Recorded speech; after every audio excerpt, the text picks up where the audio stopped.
Είναι πάρα πολύ σημαντικό να θυμόμαστε όλοι ότι αυτός ο μήνας, ο Οκτώβρης, δεν είναι απλά ένας μήνας της σειράς. Είναι ένας μήνας να μας υπενθυμίσει πόσο σημαντική είναι η πρόληψη, η ευαισθητοποίηση, η ενημέρωση και φυσικά η έγκαιρη διάγνωση όσον αφορά τον καρκίνο του μαστού.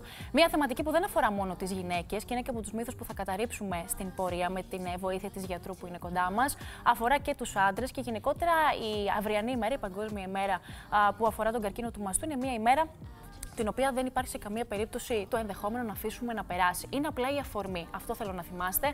Δεν θυμόμαστε όλη αυτή τη θεματική μόνο μία φορά το χρόνο. Απλά είναι μια αφορμή γενικότερα να το έχουμε στο μυαλό μας και φυσικά να στηρίζουμε όλους αυτούς τους ανθρώπους που έχουν έρθει αντιμέτωποι με τον καρκίνο του μαστού.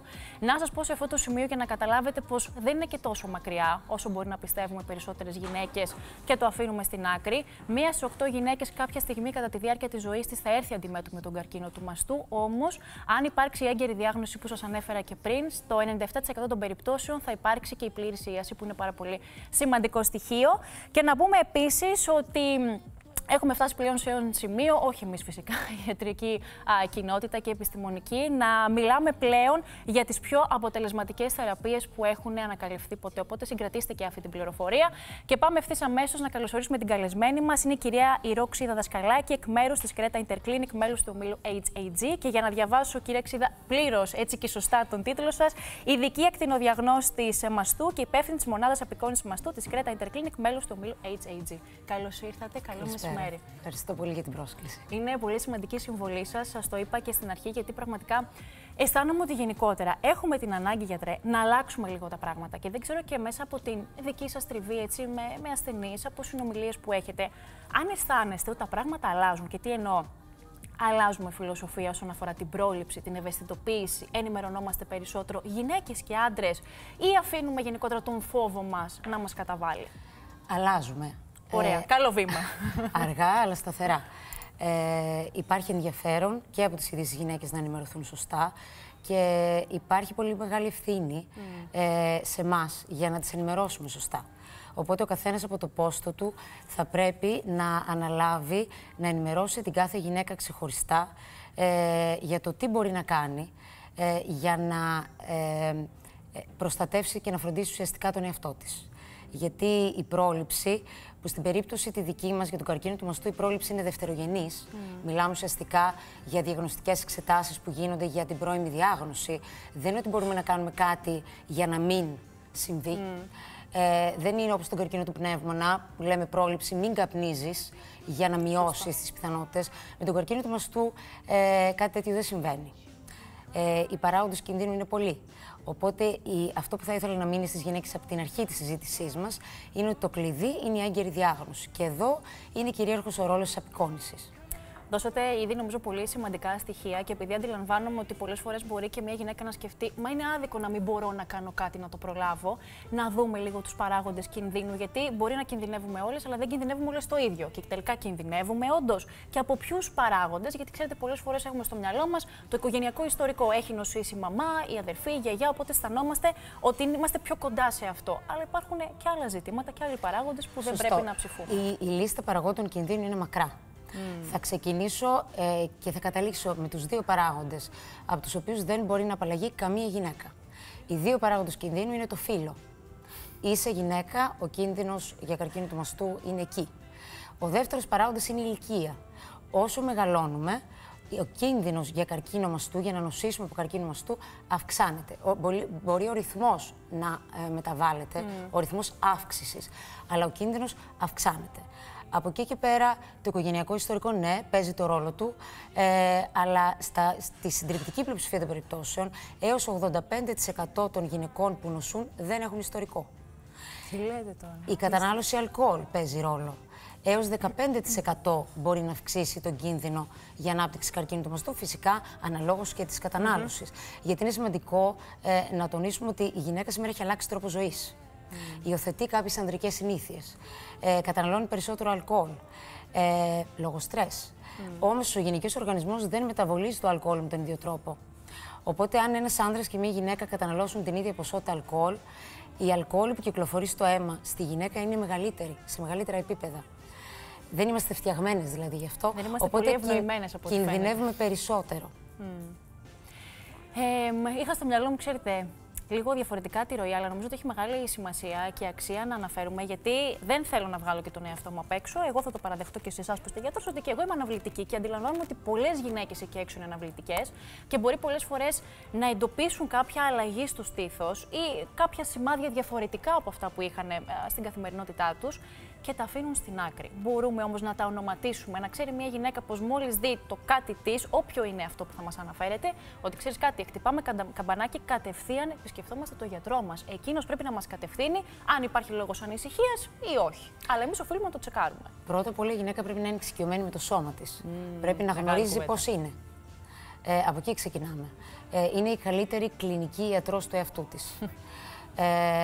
Αυτό είναι το νούμερο 1. Για να μπορεί να είναι σε θέση να αντιληφθεί τις μεταβολές. Αλλαγή στο χρώμα του μαστού, στην υφή. Μπορεί να έχετε ακούσει την λεγόμενη όψη φλοιού πορτοκαλιού. Ναι, αλλαγή στη θηλή. Είτε ερυθρότητα, είτε μια σκληρότητα στη θηλή. Αίμα από τη θηλή. Ή να βγει υγρό. Σε αυτό θα ήθελα να έτσι σταματήσω λίγο, γιατί οι γυναίκες πανικοβάλλονται με το έκρημα θηλής. Όταν το έκρημα θηλής είναι αιματηρό, τότε είναι ένα καμπανάκι. Δεν είναι σώνει και καλά κάτι κακό, αλλά θέλει άμεση διερεύνηση. Όταν το έκρημα όμως είναι κίτρινο, λευκό, πράσινο, εννοείται ότι θέλει διερεύνηση, αλλά δεν εκδηλώνεται έτσι ο καρκίνος με τέτοιο χρώμα υγρού. Το διαβιές επίσης, σαν νερό, εάν είναι από τον ένα μαστό, είναι κάτι το οποίο θέλει διερεύνηση. Αυτό έτσι μια ιδιαίτερη αναφορά στο έκρημα θηλής, γιατί είναι ένα πολύ συχνό σύμπτωμα. Ψηλαφιτό έβριμα επίσης. Πάρα πολύ σως. Δεν σημαίνει ότι το ψηλαφιτό έβριμα είναι πάντα κακοήθεια. Τις περισσότερες φορές είναι μια καλοήθης αλλίωση. Μπορεί να είναι μια κίστη ή ένα εινοαδένωμα. Και το ενδιαφέρον είναι ότι ειδικά τα εινοαδενώματα μπορεί οι γυναίκες να τα έχουν επί σειρά ετών και όμως είτε λόγω μεταβολών βάρους ή μεταβολών της σύστασης του μαστού να τα διαπιστώνουν σε καθυστερημένο χρόνο. Αλλά το ψηλαφιτό έβριμα οπωσδήποτε θέλει διερεύνηση και αναλόγως της ηλικίας της γυναίκας και αντίστοιχη απεικονιστική διερεύνηση. Μιλήσαμε πολύ ξεκάθαρα για συμπτώματα, για κάποιες έτσι στιγμές που μπορεί μια γυναίκα να αντιμετωπίσει κάτι διαφορετικό από αυτά που έχει στο μυαλό της μέχρι πρότινος, οπότε μας ξεχωρίσατε τι μας ανησυχεί και τι όχι ιδιαίτερα. Υπάρχει περίπτωση μια γυναίκα να έρχεται αντιμέτωπη με τον καρκίνο του μαστού, να μην το έχει συνειδητοποιήσει γιατί δεν είχε κάποιο σύμπτωμα από όσο αναφέραμε και αυτό να φανεί στην επικείμενη μαστογραφία που θα κάνει?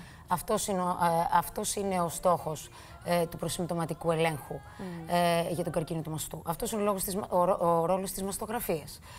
Ο στόχος μας είναι να βρούμε εμείς την βλάβη νωρίτερα από τη γυναίκα.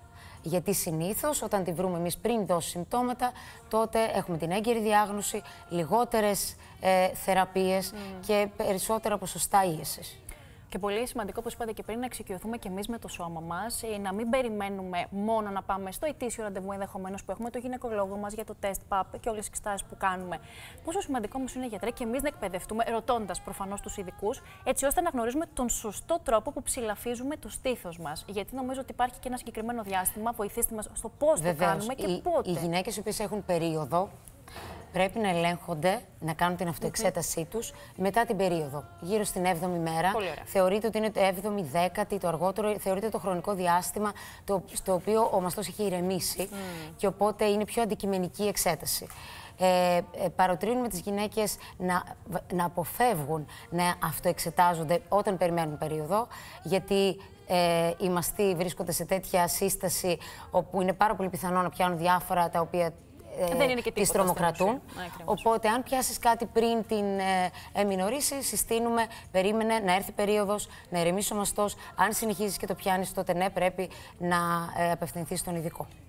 Θα αξιοποιήσουμε πλήρως τις γνώσεις σας, γιατρέ, γιατί είπαμε και χθες στο τηλέφωνο που μιλήσαμε μαζί και μου είπατε κάτι πολύ σημαντικό για όλους εκείνους τους μύθους ή μάλλον για όλους εκείνες τις σκέψεις και προτάσεις που έχετε ακούσει κατά καιρούς και εσείς με τη δική σας την ιδιότητα ως γιατρός αλλά και ως γυναίκα και κάποιες συζητήσεις που κάνουμε και εμείς οι γυναίκες μεταξύ μας. Δεν ξέρω αν το κάνουμε πάλι προερχόμενη η σκέψη μας από την αναβλητικότητα που είπα και πριν, αλλά υπάρχουν αρκετοί μύθοι που έτσι συζητιούνται.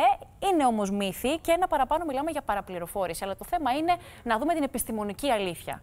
Οπότε, να τους δούμε και να ξεκινήσουμε, γιατρέ, με την εξής πρόταση. Εσείς θα μας εξηγήσετε αν είναι αλήθεια ή όχι. Μετά την εμεινόπαυση, ο καρκίνος του μαστού μειώνεται. Λάθος. Μύθος. στο μυαλό μας αυτό, για ακόμη μια φορά. Το ακούω πάρα πολύ συχνά στο ιατρείο. Ο καρκίνος του μαστού, είπαμε ότι έχει να κάνει με την ηλικία. Αυξάνεται, ειδικά από τα 40 έτη, και δεν είναι τυχαία η ηλικία αυτή που λέμε έναρξη προσυμπτωματικού ελέγχου για τις γυναίκες μέσου κινδύνου τα 40 έτη, γιατί έχει βρεθεί ότι από τα 40 και μετά αρχίζει και αυξάνεται σημαντικά ο κίνδυνος. Ο κίνδυνος λοιπόν αυξάνεται κάθε χρόνο για το ηλικιακό γκρουπ 40 με 50 1,4% και για το ηλικιακό γκρουπ 50+, 0,7% αύξηση. Άρα παρερμηνεύεται η πτώση του ρυθμού αύξησης κινδύνου. Ενώ υπάρχει όμως. Εννοείται. Ο κίνδυνος αυξάνεται διαρκώς. Δεν μειώνεται ποτέ. Οπότε όσο μία γυναίκα μεγαλώνει, κινδυνεύει όλο ένα και περισσότερο. Αυτό που μειώνεται όμως είναι η θνητότητα. Γι' αυτό υπάρχει η άλλη παρερμηνία. Οπότε, όταν μια γυναίκα τη βρει ο καρκίνος του μαστού σε μεγαλύτερη ηλικία και συμμετέχει στο πρόγραμμα προσυμπτωματικού ελέγχου, δεν έχει αμελήσει δηλαδή τη μαστογραφία της, δεν θα φύγει από αυτό. Πόσο σημαντικές πληροφορίες και πόσο μπορούμε εύκολα να διαλευκάνουμε και το τοπίο όσον αφορά τους μύθους αυτούς. Δεν έχω οικογενειακό ιστορικό, άρα δεν κινδυνεύω. Αυτό και αν το έχουμε ακούσει, δεν έχει νοσήσει κανείς από την οικογένεια, άρα εγώ είμαι ασφαλής, δεν χρειάζεται να κάνω τίποτα, δεν υπάρχει περίπτωση να έρθω αντιμέτωπη με τον καρκίνο του μαστού. Αυτό το αναφέραμε και νωρίτερα. Οι περισσότερες γυναίκες που νοσούν δεν έχουν ιστορικό, δεν έχουν γονιδιακή προδιάθεση, είναι σποραδικά τυχαία γεγονότα. Οπότε η απουσία οικογενειακού ιστορικού δεν σε προστατεύει. Όπως και η παρουσία του όταν είναι σποραδική, έχεις μία μαμά, θεία, μία γιαγιά, δεν έχεις δύο πρώτου βαθμού γυναίκες στην οικογένεια που έχουν νοσήσει, τότε θεωρείς ότι είσαι μέσου κινδύνου. Και να τονίσουμε εδώ, το ενδιαφέρον με τον καρκίνο του μαστού είναι ότι δεν υπάρχει ομάδα χαμηλού κινδύνου. Τι λέτε τώρα. Υπάρχει ομάδα μέσου, όλες είμαστε μέσου κινδύνου και πάνω. Απίστευτο. Λοιπόν, η μαστογραφία έχει ψηλή ακτινοβολία. Καλύτερα να την αποφεύγω. Μπορώ να κάνω υπερηχογράφημα αντί για μαστογραφία. Εμείς ό,τι βλέπω γυναίκες γιατρέ κάνουμε και διάγνωση μόνες μας. Εμείς επιλέγουμε τι θα κάνουμε, όχι ο θεράπων ιατρός, από ό,τι φαίνεται. Μεγάλος μύθος. Μεγάλος μύθος. Η μαστογραφία είναι η πιο ασφαλής και ακριβής μέθοδος προσυμπτωματικού ελέγχου για τις γυναίκες που ανήκουν στο γκρουπ που πρέπει φυσικά να ελεγχθούν. Δεν μιλάμε για εφαρμογή μαστογραφίας σε μια γυναίκα 30 ετών χωρίς λόγο, μιλάμε πάντα επί ενδείξεων. Η μαστογραφία λοιπόν ξεκινάει για το γενικό πληθυσμό μέσου κινδύνου που αναφέραμε, υπάρχουν και εξαιρέσεις υψηλού κινδύνου, στα 40 έτη. Από τα 40 έτη και μετά, ο κίνδυνος για νόση από καρκίνο μαστού είναι τόσο υψηλός που το θέμα της ακτινοβολίας δεν τίθεται καν. Συν το ότι η δόση ακτινοβολίας είναι, ειδικά με τα καινούργια μηχανήματα, είναι χαμηλότερη από τα ελάχιστα επιτρεπόμενα όρια που έχουν οριστεί διεθνώς. Υπάρχουν όρια. Και για να σας το κάνω λίγο πιο πρακτικό, γνωρίζετε, φαντάζομαι ότι υπάρχει κοσμική ακτινοβολία. Βέβαια. Ανάλογα με το που μένεις. Ισούται λοιπόν μία μαστογραφία, εννοώ με τις 4 λήψεις της, με την κοσμική ακτινοβολία 4, 6, άντε 8 εβδομάδων, αναλόγως με το που γίνεται η σύγκριση. Και εμείς σκεφτόμαστε ακόμα τη μαστογραφία και αισθανόμαστε ότι αυτή η ακτινοβολία θα μας βλάψει. Μάλιστα. Αχ, γυναίκες, αχ. Είμαστε όμως κι εμείς μυστήρια πλάσματα, όμορφα αλλά μυστήρια. Λοιπόν, η μαστογραφία πρέπει να γίνεται μόνο στη συγκεκριμένη φάση του κύκλου. Νομίζω ότι μας κάνατε έτσι και μία αναφορά πριν. Αυτό τώρα είναι εν μέρει μύθος, εν μέρει αλήθεια. Τι εννοούμε. Δεν είναι λάθος, αλλά δεν επηρεάζει τη διαγνωστική ακρίβεια των εξετάσεων. Τι σημαίνει αυτό. Υπάρχει ένα πολύ μικρό ποσοστό γυναικών στην πράξη, τελικά, οι οποίες όταν περιμένουν περίοδο, έχουν πάρα πολύ μεγάλη ευαισθησία και άρα δεν ανέχονται, δεν μπορούν να συνεργαστούν προκειμένου να εξασφαλιστεί η τεχνική αρτιότητα της μαστογραφίας και του υπερηχογραφήματος. Αν λοιπόν μια γυναίκα δεν μπορεί να συνεργαστεί επειδή είναι σε μια τέτοια φάση του κύκλου που η μαστή της είναι ευαίσθητη και εγώ δεν μπορώ να κάνω αξιόπιστη τεχνικά εξέταση, τότε ναι, δεν πρέπει να γίνεται. Πρέπει να γίνεται μάλλον σε συγκεκριμένη φάση του κύκλου που είναι αντίστοιχη με αυτή που κάνουμε και την αυτοεξέταση που σας είπα, μετά την περίοδο, εκεί την 7η-10η μέρα. Στην πράξη όμως, η συντριπτική πλειοψηφία των γυναικών δεν έχουν τέτοιο θέμα, συνεργάζονται άριστα. Άρα, αφού εξασφαλίζουμε τεχνική αρτιότητα, δεν επηρεάζεται το τι θα δω εγώ στη μαστογραφία ή στον υπέρηχο από τη φάση του κύκλου. Η εξέταση του μαστού που επηρεάζεται από τη φάση του κύκλου και εκεί πρέπει να είμαστε πάρα πολύ αυστηροί, είναι η μαγνητική τομογραφία μαστών. Να τα έχουμε στο μυαλό μας ξεκάθαρα και να μην αποφασίζουμε εμείς οι ίδιες, εμπιστευόμαστε τους γιατρούς και τους ειδικούς.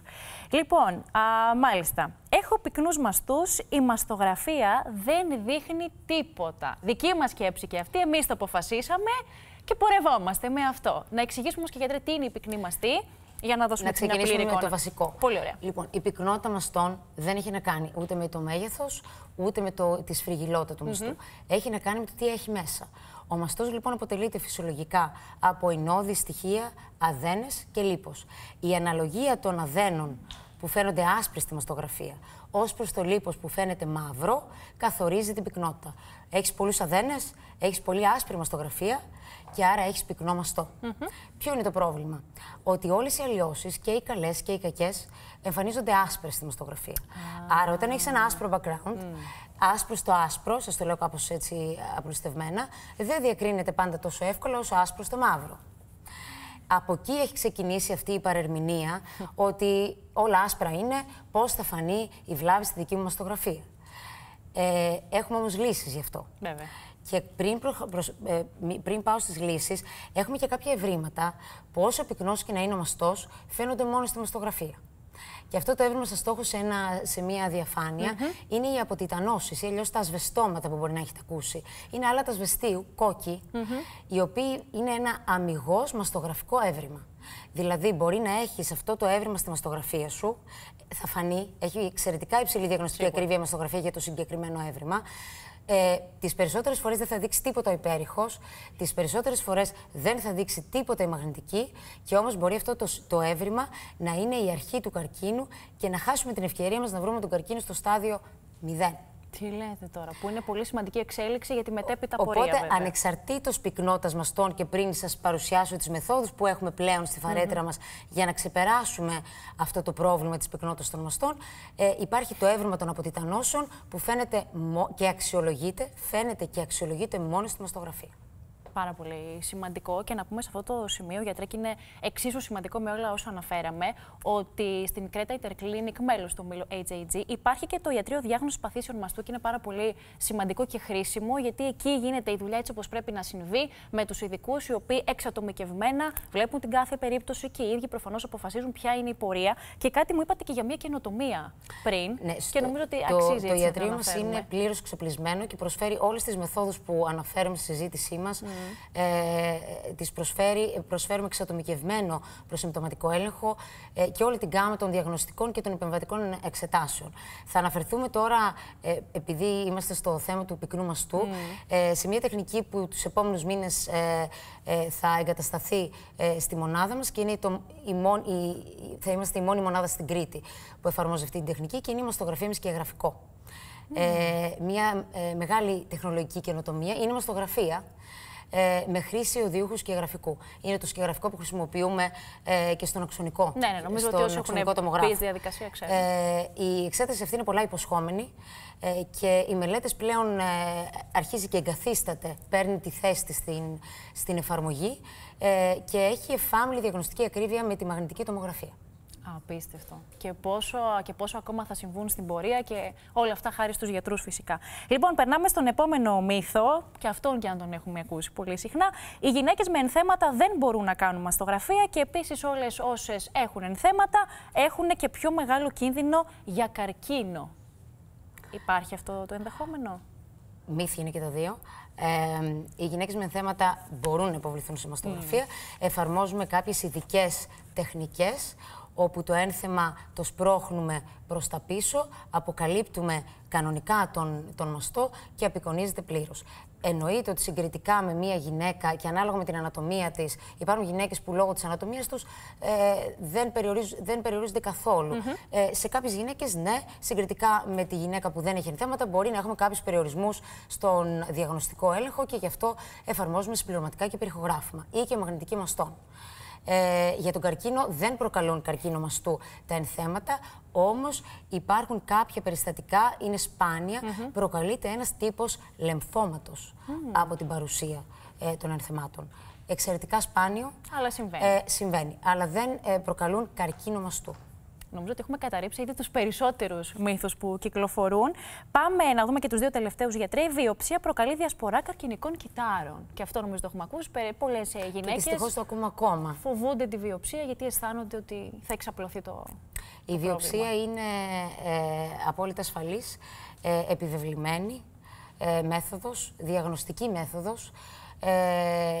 Υπάρχει δεκαετίες πλέον, οπότε αυτός ο μύθος θα έπρεπε να έχει ήδη καταρριφθεί. Δυστυχώς οι γυναίκες έρχονται στο ιατρείο και εκφράζουν αυτή την ανησυχία.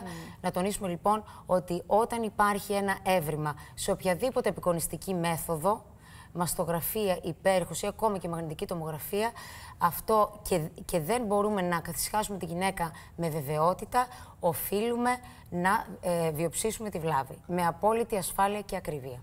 Οπότε δεν υπάρχει κανένας λόγος να αγχωθούμε περαιτέρω και με αυτό. Ο καρκίνος του μαστού αφορά μόνο τις γυναίκες. Τώρα εδώ χρειαζόμαστε τα φώτα σας, γιατί νομίζω ότι θέλουμε να αφυπνίσουμε και τους άντρες. Κοιτάξτε, η συχνότητα του καρκίνου του μαστού στις γυναίκες είναι τέτοια που θα μπορούσε κάποιος να ισχυριστεί κάτι τέτοιο. Για κάθε 100 γυναίκες που διαγιγνώσκονται με καρκίνο μαστού, νοσεί ένας άντρας. Οπότε δεν είναι συχνός. Όμως, είναι σημαντικό να είναι οι άνδρες σε επαγρύπνηση σε περίπτωση ψηλαφιτών ευρημάτων. Εάν λοιπόν ένας άνδρας ψηλαφίσει κάτι στο μαστό του, τις περισσότερες φορές θα είναι μία καλοήθης οντότητα, η οποία λέγεται γυναικομαστία.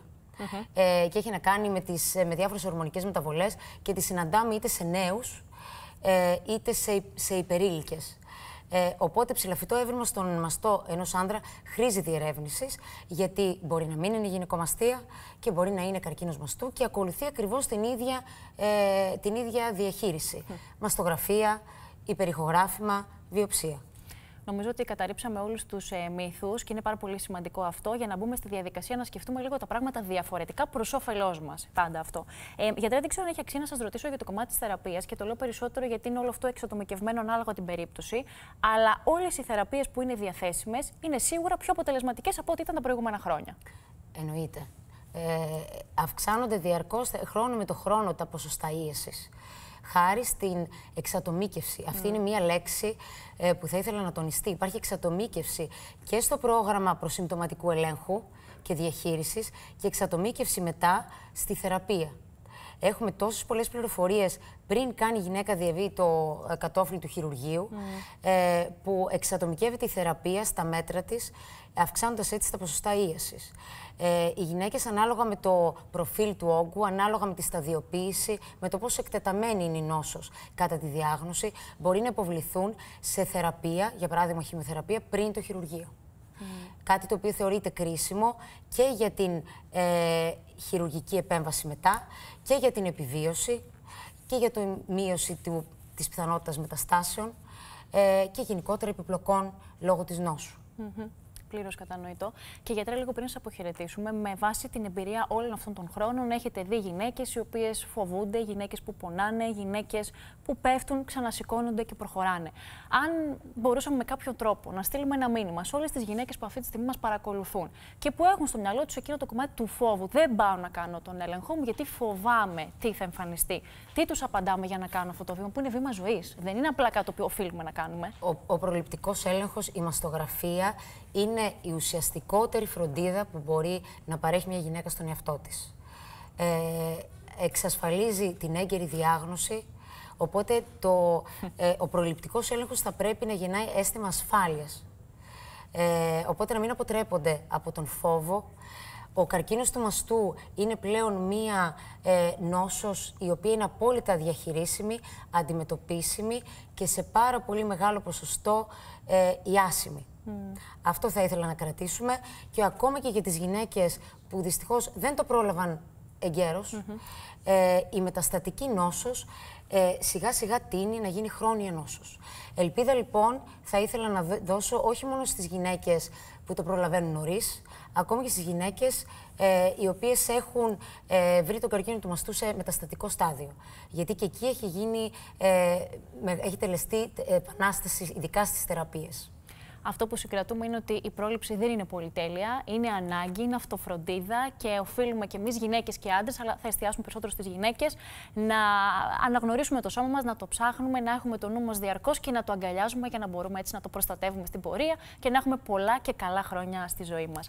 Κυρία Ξίδου, ευχαριστούμε πάρα πολύ για όλα. Ήσασταν κατατοπιστικότατοι και νομίζω ότι τώρα δεν χωράνε αμφιβολίες, δεν χωράνε δεύτερες σκέψεις. Τα εξηγήσαμε έτσι όπως πρέπει, πάντα έτσι με αυτόν τον ανθρώπινο παράγοντα.